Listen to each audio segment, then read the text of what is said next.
They laughed at him. Every morning when the sun lifted over the dusty rooftops of the small village, children pointed their fingers and burst into giggles as he walked by with his sack. Some carried school slates, others ran off to help their parents in the fields, but he bent to the ground to pick up things that no one else wanted. Bent tin cans, broken gourds, pieces of cloth too frayed to patch, the husks of vegetables, even the bones tossed aside after meals, all of it found its way into his bag. To the villagers, it was the strangest of habits. They shook their heads and whispered to one another, "That boy has lost his way. Of all the things he could do, he chooses trash." Their words, stinging though they were, became as constant as the buzzing of flies around the market stalls. The village itself was not poor, but it was proud. It was built around a wide open square where traders gathered on market days, the air filled with the smells of millet porridge and roasted maize. Families prided themselves on neat compounds, swept clean each morning, with mud huts arranged in circles around central fires. Order and dignity were part of daily life, and nothing shamed a family more than appearing unkempt or foolish in the eyes of neighbors. Reputation mattered more than small comforts, and appearance was valued far above odd curiosity or innovation. To them, what the boy was doing seemed dirty and beneath human dignity. Collecting waste was the work of animals, not people. The elders often muttered about him. Sitting beneath the great tree where village decisions were made, they asked one another how such a child had grown in their midst. They could not see past the surface. In their eyes, he was destined to be nothing more than a wandering fool, a boy without pride or ambition.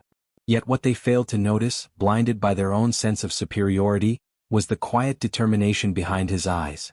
While they mocked, he listened. While they scoffed, he observed. And while they dismissed the value of broken things, he was slowly piecing together a vision that none of them could imagine. The boy's isolation became his shield. Mockery turned into background noise, and loneliness gave him space to think.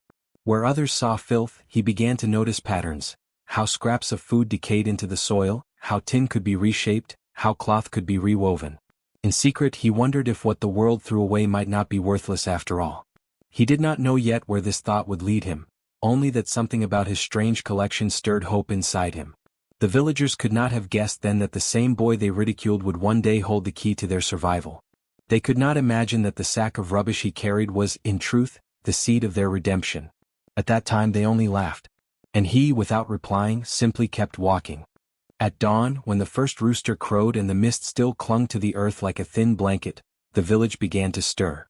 Women swept their courtyards with long straw brooms, creating neat circular patterns in the dust.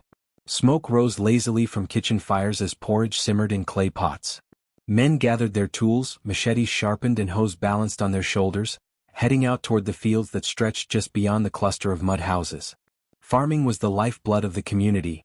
Millet, maize, beans and groundnuts sustained them year after year as long as the rains came on time. During the planting season, songs carried across the fields as everyone worked side by side, their voices rising in rhythm with the swinging of hoes into the soil. In harvest season, the air was filled with the sound of laughter, drums, and the rustle of grain being threshed. Yet, beneath this rhythm of life lay constant struggle. The soil was not always generous, and some years the rains teased the farmers by arriving late or stopping too soon. Families often survived on very little, relying on careful storage and hope. Despite this, there was pride woven into the fabric of the people. To endure hardship without complaint was seen as a mark of dignity.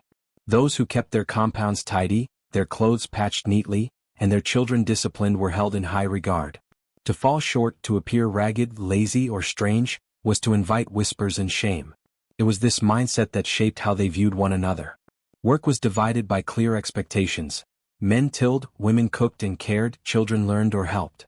Any task that fell outside those accepted boundaries was treated with suspicion. The boy scavenging did not fit. While others shouldered hoes and carried water, he walked with his eyes on the ground, picking up scraps. His sack was not seen as a tool but as a mark of disgrace, a reminder that he was not behaving like the others. In a society where unity came from sameness, his difference was intolerable. The elders were the keepers of this order. Old men with weathered faces sat beneath the great fig tree, leaning on carved sticks as they debated community matters. They believed they carried the wisdom of generations, and to some extent they did, knowledge of planting cycles, of stories passed down, of laws that bound the people together. But their wisdom was also rigid. Anything new or unconventional was dismissed as folly. It was among them that the boy's reputation as a fool grew strongest, for they considered his scavenging a direct insult to the dignity of the village. The children were the loudest mockers. Young boys with bare feet kicking up dust, chased after him singing songs that turned his habit into a game of ridicule. Girls, carrying calabashes of water on their heads, giggled and covered their mouths as he walked past. Their laughter was cruel, but it was learned. They mirrored the disdain they saw in their parents' eyes. To mock him was to feel united with the group, and in their youthful energy they became his daily tormentors. Among the women, opinions were quieter but no less sharp. Some pitied the boy, shaking their heads as they stirred their pots, whispering that perhaps misfortune had clouded his mind. Others joined the chorus of scorn, certain that no good could come of a child who played with rubbish instead of helping in the fields. Yet there were a few, very few, who saw something different. An old widow who lived at the edge of the village sometimes left small scraps of food in her yard, pretending it was an accident but secretly knowing the boy would find them. A younger girl, too shy to speak up, admired his persistence and sometimes envied the way he seemed not to care what others thought.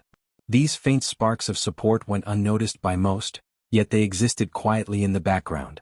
In truth, the village was a mirror of humanity itself, hard-working, proud, loyal to its traditions, but also blinded by its own judgments. The collective mind demanded sameness, demanded conformity, and treated difference as weakness. For now, the boy was the symbol of that difference, and so he carried their scorn. What no one realized was that within the rhythm of their daily routines, a storm was waiting to rise, and the very thing they mocked would one day prove more valuable than their pride. He had been born into one of the poorest households in the village, a place where hunger often lingered at the door and clothing was passed down until it became little more than a patchwork of fabric. His father had died when he was still very young, leaving his mother to raise him with nothing but her hands, her determination, and the small plot of land that barely yielded enough to survive. From an early age he knew the sharp pangs of scarcity. Other children could afford to laugh freely and play without worry, but he was often consumed by the need to find a way, any way, to make life a little more bearable. That sense of searching became part of who he was, and it shaped the unusual path he would take. While others rushed toward the fields or ran off to the village school, he wandered with eyes fixed on the ground. To most it seemed like aimless loitering, but to him the earth was scattered with small treasures. He noticed the things people cast aside without a thought: a splinter of wood from a broken stool, a piece of tin flattened underfoot, food husks tossed after meals, cloth torn beyond repair. Each item he picked up found its way into his sack, which grew heavier as the day went on. He carried it with a strange kind of pride, though he tried not to show it openly, for he understood how the others looked at him. The village saw only dirtiness. The children laughed openly, taunting him with cruel nicknames, chasing him through the dusty paths while chanting, "Trash boy, trash boy." They found joy in ridiculing his sack, sometimes grabbing at it, spilling its contents into the road just to watch him scramble to collect them again. The elders were harsher in a different way. When they passed him, leaning on their carved sticks, their brows furrowed with disapproval. "Is this what you call work?" they would scold. "Why do you not take up the hoe like the other boys? Do you mean to shame your family by digging in rubbish?" Their words carried authority, and though he lowered his head respectfully, their rebukes only strengthened his quiet resolve. Even his own mother, weary from labor and worry, struggled to understand him. Some nights, she looked at the pile of oddities he brought home and shook her head, muttering that he was wasting his energy. But she also knew that her son's eyes carried something unusual, a depth of thought, a searching beyond his years. Though she did not understand it, she could not crush it, and so she allowed him his strange habit, hoping it would one day make sense. What no one realized was how differently the boy saw the world. Where others saw brokenness, he saw possibility.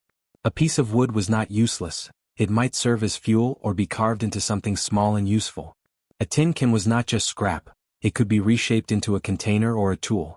Even the discarded husks of food fascinated him, for he watched how they rotted and sank back into the soil, feeding ants and worms, and later giving rise to green shoots.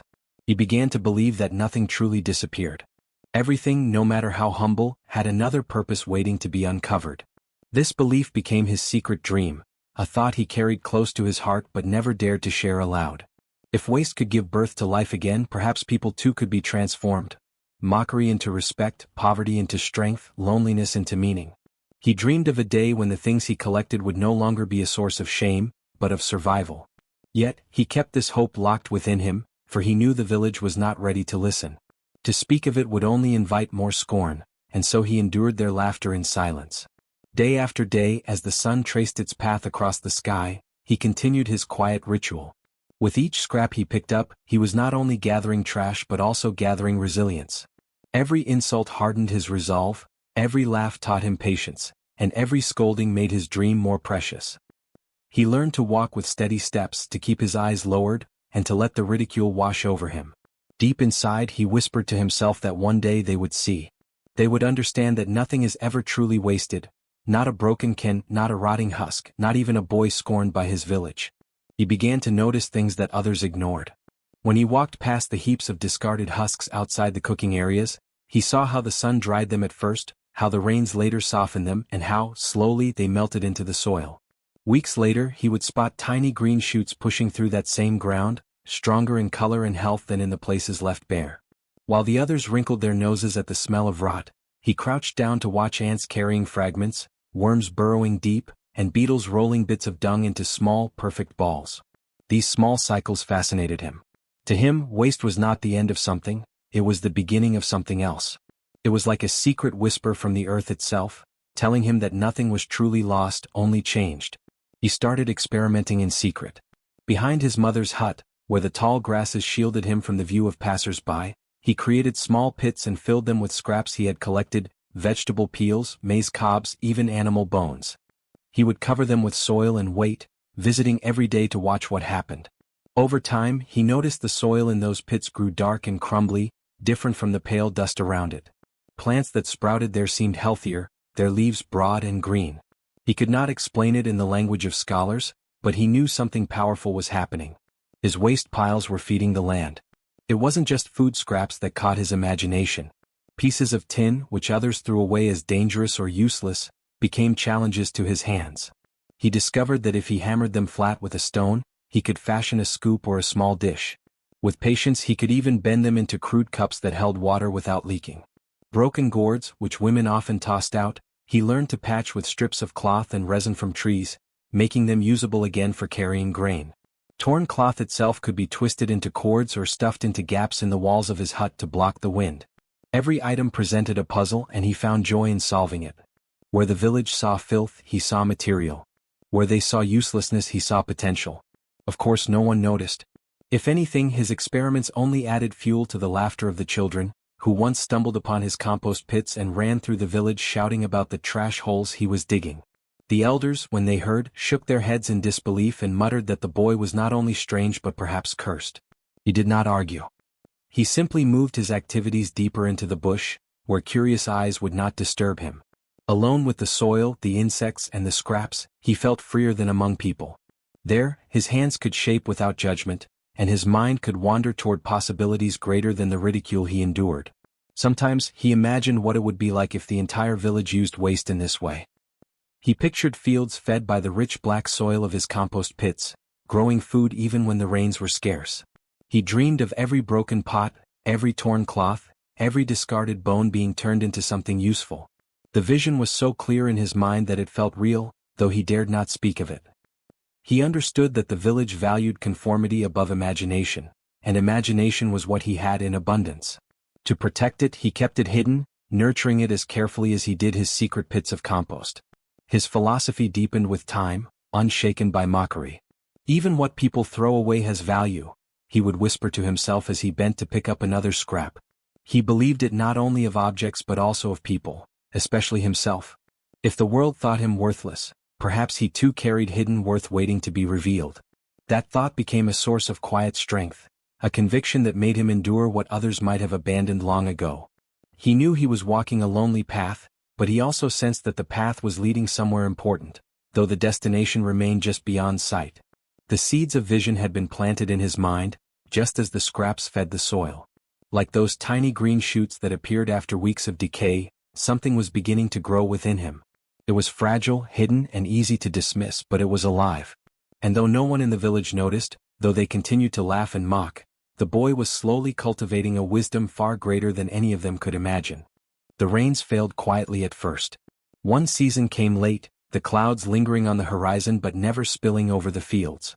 Farmers planted seeds anyway, their hoes slicing into the hardened soil, trusting that water would come as it always had.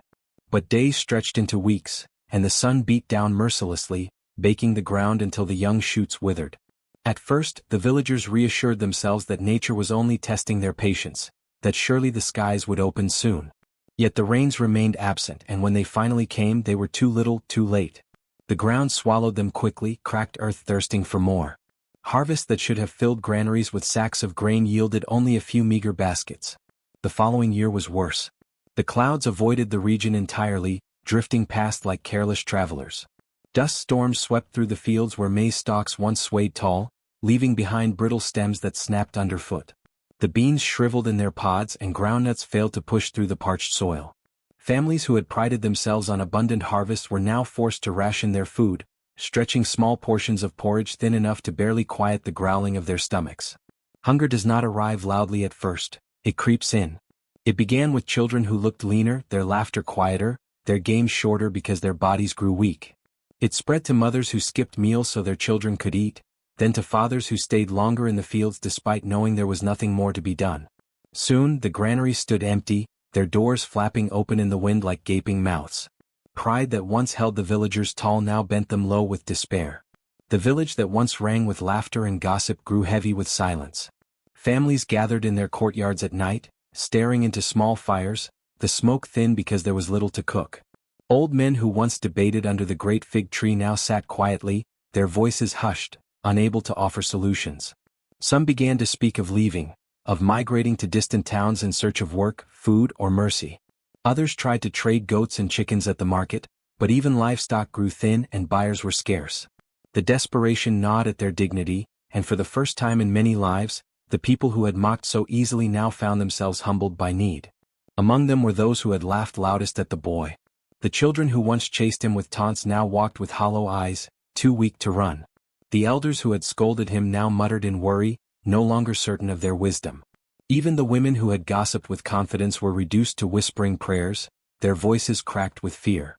Pride was a fragile thing, and famine shattered it like dry clay pots dropped upon stone. Yet, in the midst of this despair, one figure remained steady. The boy was no longer quite a child. The famine had stretched across years and he had grown taller, his shoulders broader, his eyes sharper. But his habits had not changed.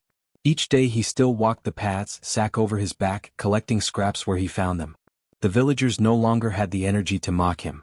Some still looked at him with disdain, but most ignored him entirely, too consumed with their own hunger to waste breath on insults. He carried himself quietly, but inside he felt the weight of what he had prepared. His compost pits had grown rich with black soil, and in secret he had used that soil to nurture small gardens. Hidden behind thick bushes and within fenced corners, he had coaxed vegetables to grow where no one else's would survive. The scraps he had collected for years had turned into fertile ground, and that ground was feeding him. His meals were simple but they kept him strong. He did not gloat, nor did he parade his secret in front of the villagers. Instead, he continued to work silently, planting, harvesting, and saving seeds for the next cycle.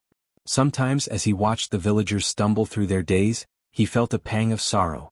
These were the same people who had laughed at him, the same who had called him trash boy, and treated him as though he were beneath them. Now they were gaunt, desperate, and broken. He might have felt triumphant, but instead he only felt a deeper conviction. He had been right to believe that nothing was waste, not food scraps, not broken tins, not even the life of a boy dismissed as worthless. All of it could be transformed, and now he understood that his vision was not just for himself but for everyone. Still he kept to his silence. The famine was not yet at its worst, and the people were not yet ready to listen. But he knew the time would come. He knew that the day was approaching when they would turn to him, not in mockery but in need. And when that day arrived he would have to decide whether he would share what he had built or keep it for himself. For now he walked on, sack over his back, under the same sun that scorched the fields, quietly carrying the hope that would one day save them all. Behind the thorn bushes at the edge of the village, hidden from the eyes of those who once mocked him, lay the boy's secret. What began years ago as small pits of rotting scraps had transformed into a carefully tended system. He had dug rows of compost pits, each layered with food remains, leaves, animal dung, and broken bits of organic matter. Over time, the pits grew dark with rich, fertile soil that smelled of life rather than decay.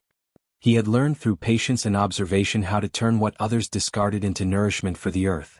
What the village had considered filth was now his treasure, and he guarded it with a mixture of pride and caution. Using that soil he began to plant. At first it was only a few seeds saved for meals: pumpkin seeds, beans, kernels of maize. To his astonishment, they sprouted quickly and grew strong, their leaves greener than anything he had seen in the fields around the village. Encouraged, he expanded, collecting seeds wherever he could. Some he traded quietly in the market, offering repaired tins or small cords made from cloth in exchange for a handful of grains. Others he found tucked away in forgotten corners, sprouting wild. Slowly his secret garden came alive. It was not a single patch but several scattered ones, each carefully concealed by thorn fences and tall grass. In one, beans climbed wooden poles, their pods hanging thick and heavy. In another, pumpkins sprawled across the ground, their round shapes swelling with promise. Maize stalks rose tall where he had enriched the soil, their tassels golden against the dull sky. He even tended to a smaller patch where herbs grew, leaves for stomach pains, roots for fevers, flowers that soothed wounds. His mother, once doubtful, now marveled at what he brought home in small bundles. Enough to feed them when others starved, enough to keep them from despair. The boy ate sparingly, never wasting a grain. He saved what he could, storing dried beans in gourds, hanging maize cobs under the roof to dry, and keeping seeds aside for the next planting. His secret was not just a garden, it was a plan for survival. He knew the famine was not ending soon, and he prepared carefully, guarding his treasure like a miser might guard gold. Yet unlike gold, his treasure was alive, multiplying, promising more with every season. Inevitably, secrets in a village cannot remain hidden forever. One dry afternoon, when hunger had gnawed away at patience, a group of children chased a goat that had wandered into the bushes near one of his plots. As they ran, shouting and throwing sticks, they stumbled upon the fence of thorns. Curious, they pushed through, and what they found stunned them into silence. Before their eyes stretched rows of green lush beans swaying gently, pumpkins ripening on the ground, maize towering above them. For a moment they thought they were dreaming. Food, real food, growing where everywhere else the soil lay barren. Their shouts carried quickly back to the village. Soon men and women rushed out, following the trail into the bush. They pushed past the children and crowded into the hidden patch. Faces thin with hunger now lit up with disbelief and awe. They reached out to touch the leaves, to feel the weight of the pods, to smell the freshness that their own fields had not known for years. Whispers ran through the crowd. How is this possible? Where did it come from? Who could have done this? And then, slowly, eyes turned toward the boy. He stood at the edge of the garden, sack slung over his shoulder as always, his expression calm though his heart pounded. For years they had mocked him, laughed at his sack of scraps, ridiculed his obsession with what they called filth. And now here he was, standing beside food when none of them had any. The truth settled over them like a heavy cloak. The boy they had dismissed as worthless had what they needed most. One elder spoke, his voice trembling with a mixture of shame and wonder. The boy we laughed at is the one with food. The silence that followed was louder than laughter had ever been. Some of the villagers bowed their heads, unable to meet his gaze. Others stared openly, torn between envy and desperate hope. Mothers clutched their children's hands tighter, their eyes wide with longing as they looked at the maize. Men who once scolded him now shifted uncomfortably, knowing their pride had been shattered. The boy did not speak quickly. He let them stand there, let them feel the weight of the moment. Inside he remembered every insult, every cruel song, every look of disdain. But he also remembered his own quiet belief, the conviction that nothing was truly waste. That belief had carried him here, to this moment of truth.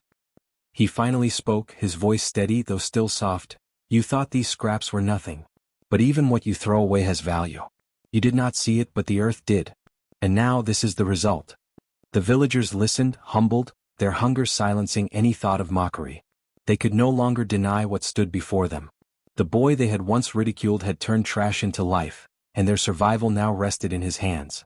At first there was silence, a heavy pause as the villagers stared at the boy and the flourishing garden he had coaxed from waste. Then, like a dam breaking, the pleas began. A woman stepped forward, her child clinging weakly to her side.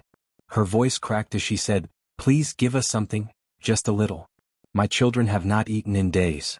Another man, one of the loudest who once mocked him as trash boy, lowered himself to his knees, a gesture no one had ever seen from his proud frame. "Forgive me," he muttered, his eyes fixed on the ground. "We were wrong. We see now. Help us." Soon the voices overlapped, elders clearing their throats nervously, mothers weeping openly, children staring wide-eyed at the green plants as if they were a miracle. Hunger stripped away pride, and those who had once laughed the loudest now begged with trembling voices. The reversal was so complete that the boy almost found it surreal. These were the same people who once poured contempt upon him, who spilled his sack in the dust for sport, who shamed him in front of his mother. Now they looked at him as though he were their last hope. The boy felt the weight of their desperation pressing against him. His heart was not cruel, and the sight of children's hollow cheeks and mothers' tears cut him deeply. Yet he knew that simply giving them food would not change the village. If he handed out his harvest without thought, they would eat for a day but learn nothing. Worse, they might return to their old ways once their stomachs were full, mocking him again and throwing away the lessons hunger had forced them to face. He realized this was his moment, not for revenge but for transformation. He lifted his eyes and spoke, his voice clear though not loud. "I will help you," he said, and a murmur of relief spread through the crowd. But then he raised his hand to quiet them. "There must be conditions. You mocked me when I collected scraps. You shamed me when I saw value where you saw filth. Now you come to me because you see what I have grown. If you want food, you must first agree to learn what I know." The villagers shifted uneasily, but desperation held their tongues. The boy continued, "I will not carry you while you do nothing. Each family must bring their waste to me, every husk, every peel, every bone. Together we will feed the soil. You will work in the gardens with me and you will see how waste becomes life. If you will humble yourselves to do this, then I will share what I have." The words stung. To admit they would work under the guidance of the very boy they had scorned was almost unbearable. But famine had already stripped away their pride, and hunger had taught them humility more effectively than any elder's wisdom ever could. Slowly heads began to nod. An elder stepped forward, the same one who had once declared the boy a disgrace to the village. His voice was hoarse but sincere. "We were blind. We laughed at what we did not understand. If you will lead us, we will follow. Teach us, and we will do as you say." From that day the village began to change. At first, awkwardly, men and women arrived at the boy's hidden garden carrying baskets of scraps. Where once they had thrown such things into heaps outside their compounds, they now handled them as though they were precious offerings. The boy showed them how to dig pits, how to layer waste with soil, how to wait patiently as the earth transformed what was rotten into richness. At first, some were skeptical, wrinkling their noses at the smell, but hunger forced them to obey. And as weeks passed, they began to see shoots rising from the black soil. Their disbelief slowly gave way to awe. The boy no longer walked alone with his sack. Children who once mocked him now trailed behind him, eager to carry scraps, eager to learn how to plant seeds. Women who once scolded him now asked questions with humility, watching carefully as he demonstrated how to water the young plants without drowning them. Even the proudest men, and used to bending their backs outside the fields, now dug compost pits with determination, guided by his words. The emotional reversal was profound. Shame lingered in their eyes whenever they looked at him, but gratitude grew alongside it. They whispered apologies in passing, sometimes openly, sometimes through small acts of kindness, sharing water, repairing his tools, offering him their strength in labor. The boy did not gloat, nor did he remind them of their cruelty. He led with quiet steadiness, his focus fixed on the work at hand. In time he became something unexpected, a leader. Not by title or proclamation but by necessity and respect. The elders who once ruled with rigid wisdom now deferred to his knowledge of soil and scraps. Mothers taught their children to listen to him, saying, "He is the reason we eat." Men who once mocked his sack now carried their own, gathering waste as though it were treasure. The balance of the village had shifted, and at the center of it all stood the boy who had once been the outcast. He had saved them not only from hunger but from their own blindness. Where they had seen shame, he had seen potential. Where they had cast aside scraps, he had seen nourishment. And now, as they worked under his guidance, they understood the truth he had carried all along. Nothing is truly wasted, not the scraps, not the soil, not even the boy they had ridiculed. In their dependence on him, they discovered humility, and in his leadership they found hope. At first, the change in the village was slow, like a cautious dawn after a long night. But as days turned into weeks and the villagers began to see the fruits of their labor, something remarkable took root in their minds. Where they once saw piles of rubbish rotting at the edges of their compounds, they now saw potential. Women carried baskets of peels and husks not with embarrassment, but with pride, knowing each scrap was destined to become food. Children ran to collect stray bits of cloth, shells, or broken tools, eager to present them to the boy who had taught them that nothing was worthless. The once shameful act of handling waste had become an act of responsibility, even of hope. As the boy's knowledge spread, families began building their own compost pits. With his guidance, they layered dry leaves with kitchen scraps, old bones and ash from their cooking fires. They learned to cover the heaps, to turn them, and to wait. When the soil darkened into rich, fertile earth, they planted seeds and watched as green shoots pushed upward. The village, which only months before had been a landscape of despair, began to bloom with gardens tucked between huts and along pathways. The smell of decay was replaced with the fresh scent of herbs and vegetables, and children's laughter once again rang out as they played between rows of maize and beans. The boy did not keep his knowledge hidden but shared it freely. He walked from compound to compound, teaching with patience, repeating the same lessons for those who struggled, and answering questions without pride. In return, people began to treat him with a respect that bordered on reverence. No longer the trash boy, he became the one who saved us. Mothers told their children to listen to him as they would to the elders. Farmers sought his advice before planting. Even the elders themselves invited him to sit beneath the great tree where decisions were made, asking for his counsel as an equal. The transformation was not only physical but symbolic. The very trash heaps that once symbolized shame and ridicule were now the places of renewal. Gardens sprouted where filth had once collected. The village pathways, once lined with scraps tossed carelessly aside, became clean and orderly as everything was gathered for a greater purpose. The act of recycling waste became more than a survival tactic. It became a symbol of the community's humility, resilience, and unity. With the food supply restored, gratitude flowed more freely than mockery ever had. Villagers who once jeered now offered thanks. They shared meals together, remembering how hunger had nearly torn them apart, and how the boy's strange wisdom had bound them together again. At feasts, people raised cups of millet beer and toasted him openly, declaring, "It was he who saw life where we saw nothing." The shame that had once weighed heavy on their hearts turned into pride, not in themselves alone, but in their ability to change, to learn, to admit their mistakes. The boy, though still young, had become more than a teacher. He was a symbol of resilience, a living reminder that what is cast aside can hold the power of renewal. His story spread beyond the village, whispered to neighboring communities as a tale of hope and warning. Never dismiss the wisdom that looks strange, for within it might lie salvation. The village thrived not just because of food but because of the new mindset that had taken hold. Waste was no longer waste, pride was no longer blindness, and the boy was no longer a fool. Where there had once been mockery, now there was respect. Where there had been shame, now there was gratitude. And where there had been rubbish heaps, now there were gardens, green, abundant, and alive with the promise of a wiser future. The story of the boy and his village carried lessons deeper than the soil he had tended. The first and most piercing was simple. Never mock what you do not understand. The villagers had laughed not because they were wise but because they were blind. Their pride in appearances made them quick to dismiss what seemed foolish, yet the very act they ridiculed became the key to their survival. It was a reminder that ridicule often reveals more about the mocker's ignorance than about the one being mocked. Another truth rose from the gardens that replaced the trash heaps. Every person and every resource has value. The boy, once dismissed as useless, became the savior of his people. The scraps thrown aside, considered worthless, became the soil of life. This truth extended beyond compost and crops. It was a philosophy of existence. Nothing and no one is truly without worth. The smallest seed can feed a family, the humblest idea can save a nation, and the most overlooked person can become a leader. True wisdom often comes from unlikely places. The boy had no titles, no position among the elders, no recognition in his youth. Yet he carried an insight that those older and prouder could not see. His vision came not from privilege but from observation, resilience, and humility. Wisdom, then, is not always loud or decorated. Sometimes it is quiet, carried by those least expected, and recognized only when circumstances force open blind eyes.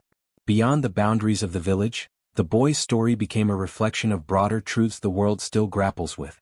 Waste and decay, if handled wisely, can bring new life. Sustainability is not merely a word but a principle as old as the earth.